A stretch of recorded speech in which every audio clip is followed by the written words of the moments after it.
nella loro villetta per una coppia di anziani di Castello di Godego sorprendono i ladri che li minacciano con il coltello prima di fuggire. La donna, 77 anni, colta da malora, è ricoverata in ospedale.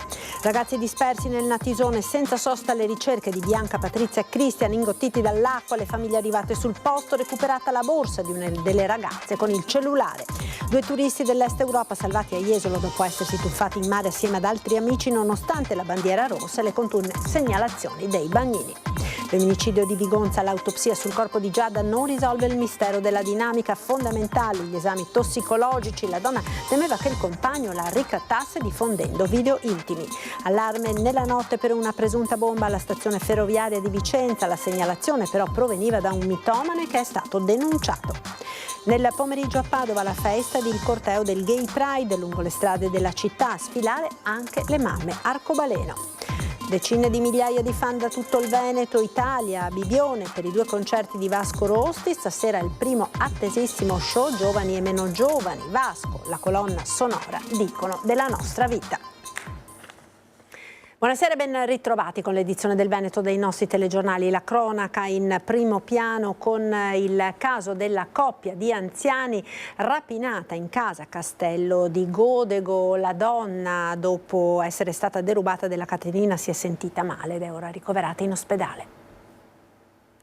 Non ci aspettavamo un fatto del genere in un paesetto tranquillo come dovrebbe essere Godego. Michele Parisotto è cugino di Lucia, l'anziana di 77 anni, zia del sindaco Diego Parisotto, colpita da un malore dopo essere stata rapinata nella sua casa di Castello di Godego insieme al marito Giulio Cavallin, che di anni ne ha 83. Entrambi operai, lui per molti anni alla Simmel, 2 figlie, una bella villetta in via Verdi, frutto di una vita di lavoro. Sono le 8 di sera, fuori c'è ancora luce. 2 giovani riescono a intrufolarsi in casa da una porta sul retro, vanno in cerca di soldi e preziosi. Non soddisfatti sorprendono i 2 anziani in cucina, afferrano un coltello, minacciano lei per avere la catenina d'oro che porta al collo, si fanno consegnare gli spiccioli che lui ha addosso e fuggono via, come racconta una vicina che se li è ritrovati davanti. Io ho visto i 2 ragazzi scappare e poi i signori agitati, erano giovani.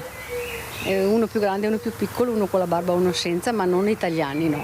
Cosa che sconvolge un po'. Uno aveva il pugno chiuso, quindi aveva la refurtiva in mano perché avevano strappato la collana alla signora. La vicina racconta di aver incrociato lo sguardo di uno dei 2 fuggitivi, poco più che ventenni, spregiudicati, a volto scoperto, che in qualche istante si sono poi dileguati a piedi. Sul posto sono arrivati i carabinieri. Lucia Parisotto ha accusato un malore ed è stata soccorsa. Io mi sono accorto di un'ambulanza che partiva e dei carabinieri che erano già lì presenti, sì, che è stata una cosa molto veloce, insomma, ecco.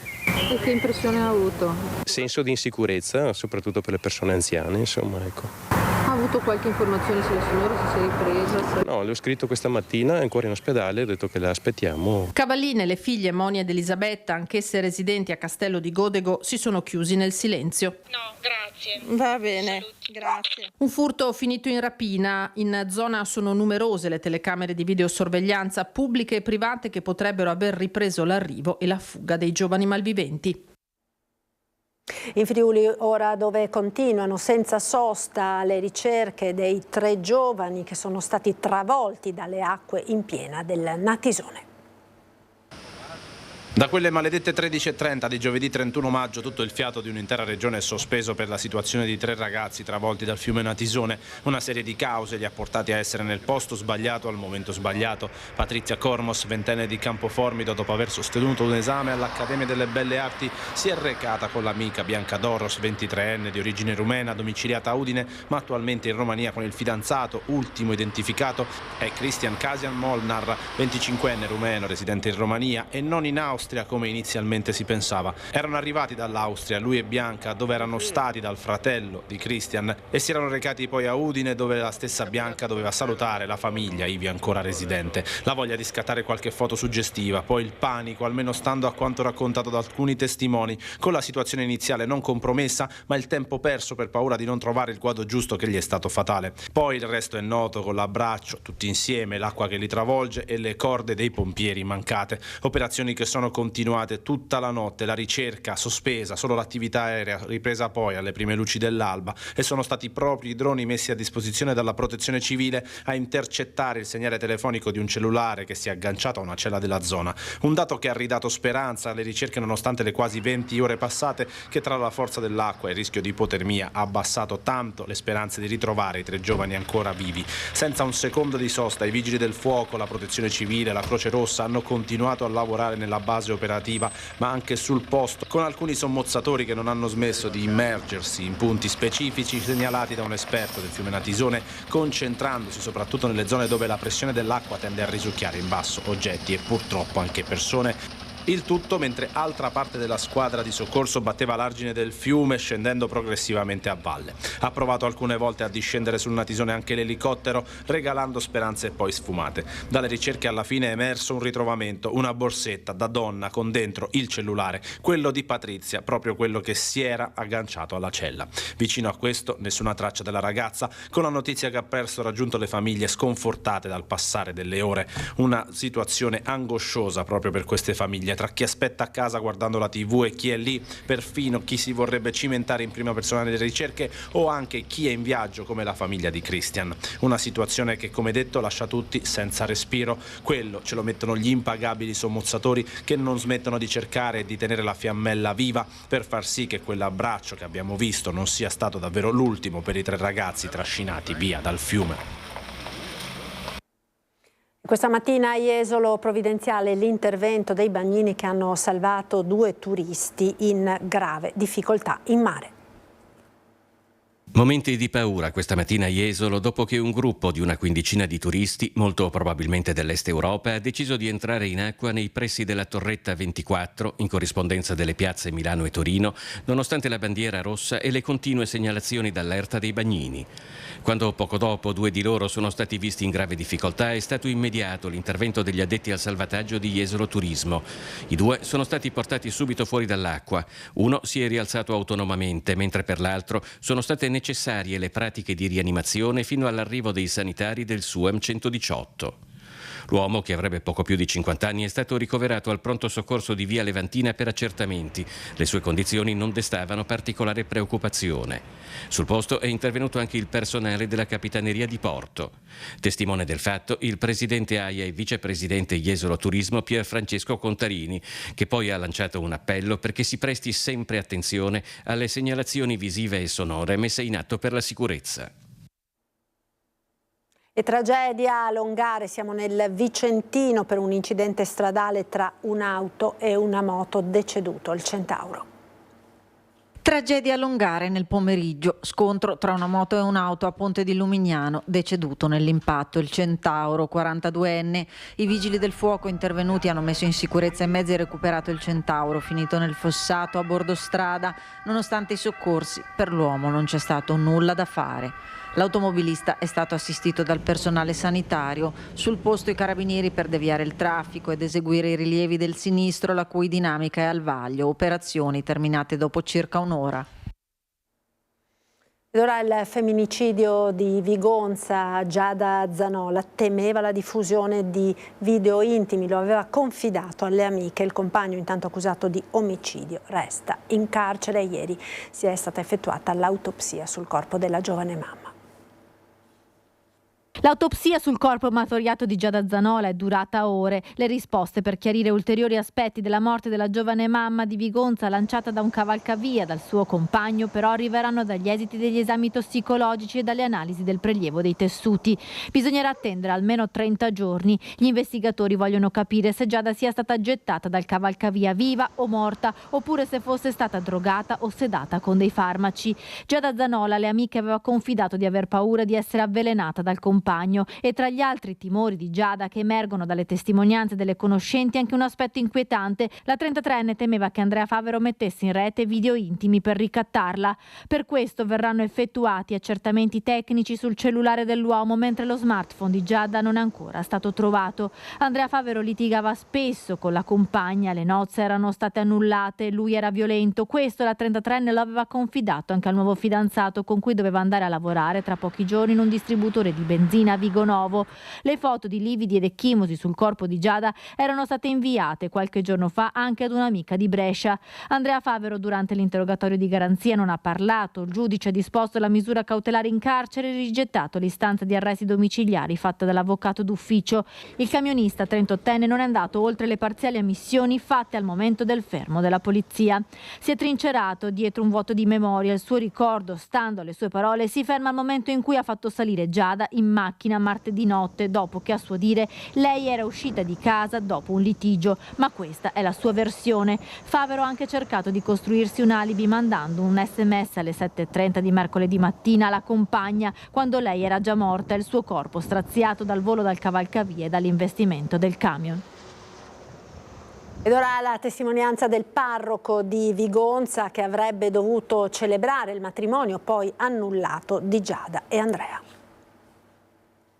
Giada Zanola e Andrea Favero vivevano da 1 anno e mezzo a Vigonza, cui avevano battezzato il loro bambino, e in questa occasione al parroco Don Alessandro avevano manifestato la volontà di sposarsi. La prima data scelta proprio il 1° giugno, poi rinviata a settembre e infine annullato. È stato un percorso un po' complicato in realtà, perché prima avevano previsto una data e poi avvicinandosi a questa data mi avevano espresso il desiderio di poterla spostare, di poterla posticipare.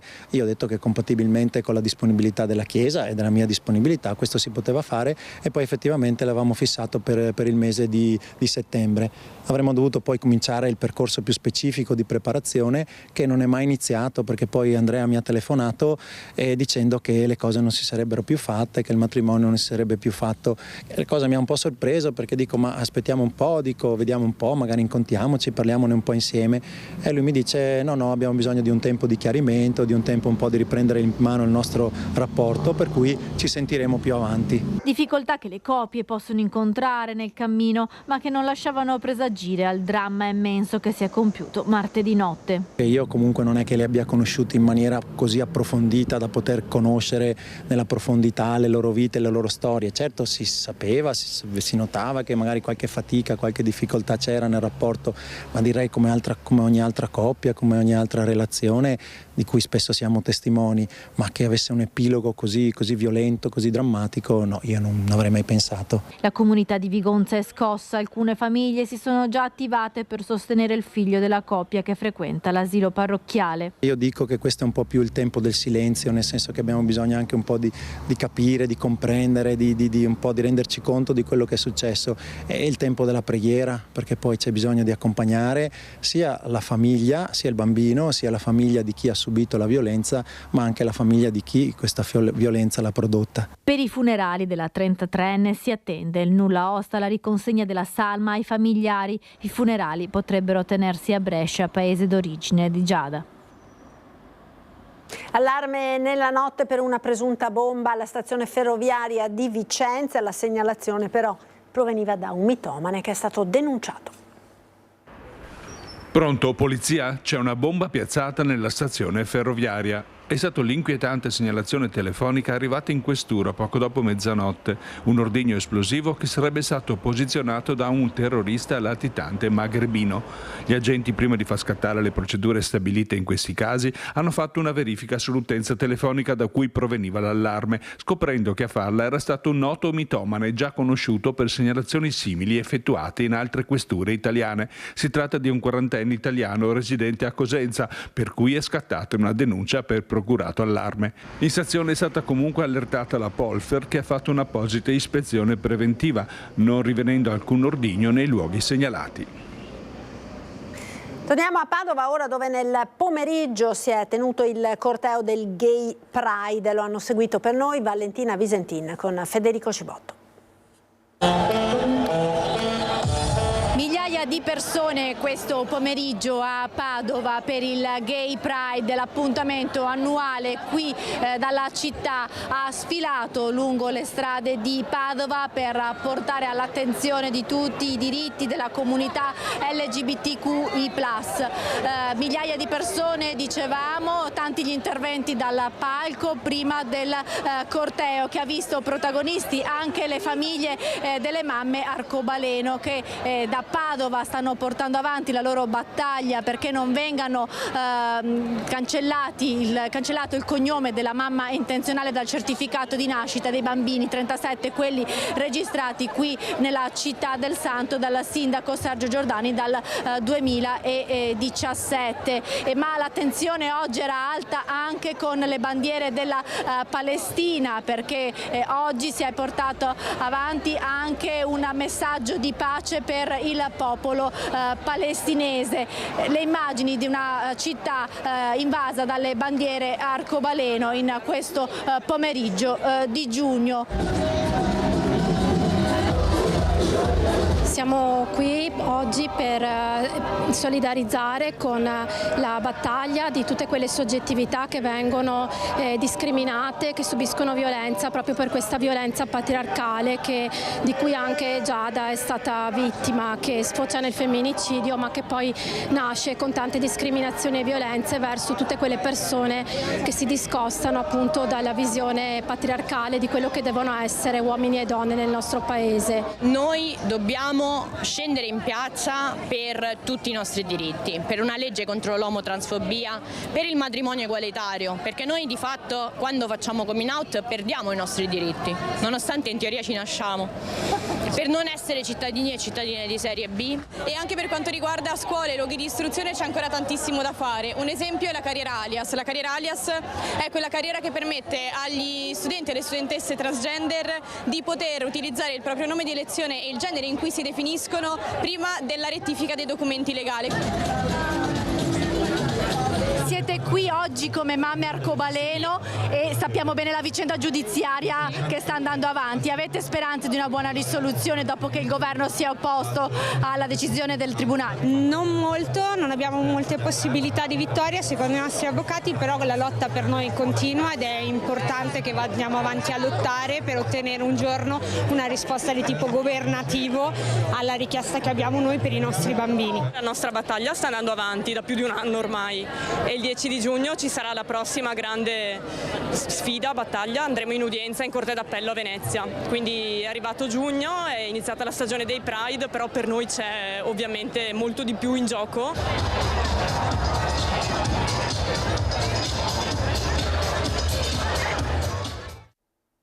Da Padova a Bibione, dove è tutto pronto per la 2 giorni di Vasco Rossi, già da stamattina in molti in attesa dell'apertura dei cancelli davanti allo stadio. Vediamo. Di colpo comincia lo show, stai pure certo che questa è la volta che voleresti via con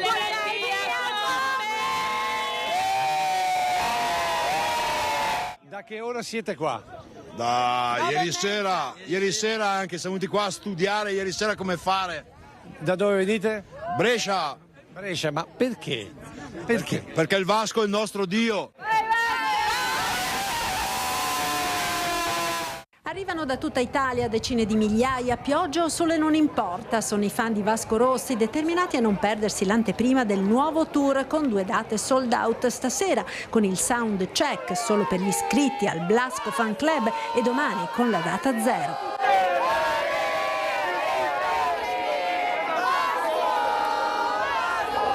Da dove venite? Da Roma. Da Roma fino Da Roma fin qui. Partiti quando? Check, data 0. Ieri. Mollato tutto? Mollato tutto, siamo arrivati, viva Bibione, per fortuna anche il cielo ci sta aiutando. Si attende, ci si riposa sul grande prato dello stadio di Bibione in attesa dell'apertura dei cancelli. Sonnellino prima della serata? Sì. Cosa sognerai quando ascolti Vasco? Vasco. Ma vi vedo belli carichi, vi vedo. Abbiamo fatto 350 km, veniamo dalla Romagna. Viva Vasco! Olè!